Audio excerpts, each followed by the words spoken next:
So now we're going to use some of those properties with the rational exponents. So on this first one, you notice that you have an x base to the power of 1/6, and then you have times x base to the power of 4/3. So the bases are the same. They're both x's. That means you can add the exponents. So it's going to be x to the 1/6 plus 4/3. Now, I have to figure out what that is. So I might like take a piece of scratch paper or something and go over and write out the fractions. You know, okay, I got to get a common denominator. That's how we add fractions. And then I have 1/6. The common denominator is going to be 6. So 1/6 plus 8/6. That's going to be 9/6. But then we're going to reduce that. So that's going to be 3/2.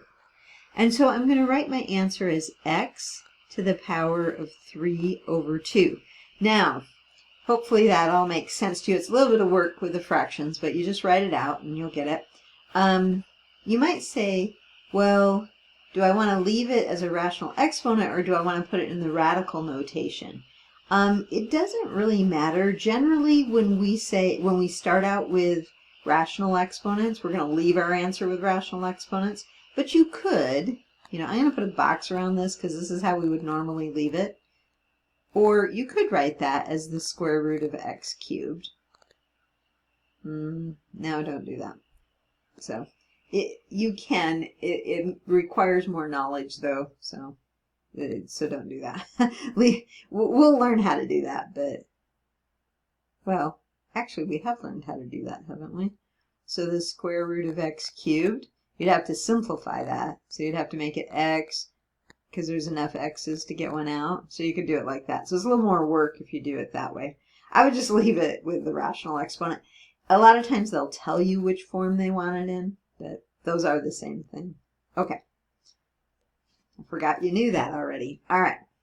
Now we've got another rule. You've got x to the 6th to the power of 4/3. So it's power to a power. We're going to multiply those. So I need to know what is 6 times 4/3. So a lot of times students like to put the 6 over 1 and then cancel the 3 into the 6, and they get here 8.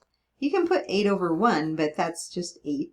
So we're going to have x to the 8th power. And that's done. Alrighty. Now, this one.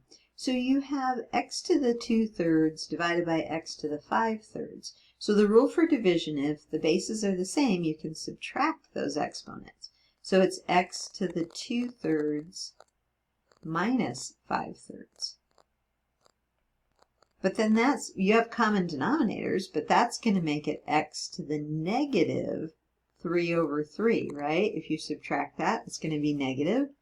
All right, 3/3 is going to be 1, so you get x to the negative 1. We don't leave our answers with negative exponents. Not usually, anyway. Usually, to simplify it, they want it to have a positive exponent. So I'm going to use that rule for negative exponents and make this 1 over x. I do not need to write the 1 exponent. Like, you could write 1 over x to the first, but we don't. We just write it that way. You don't need that little power of 1 because it's understood to be there. Okay, so those are fun.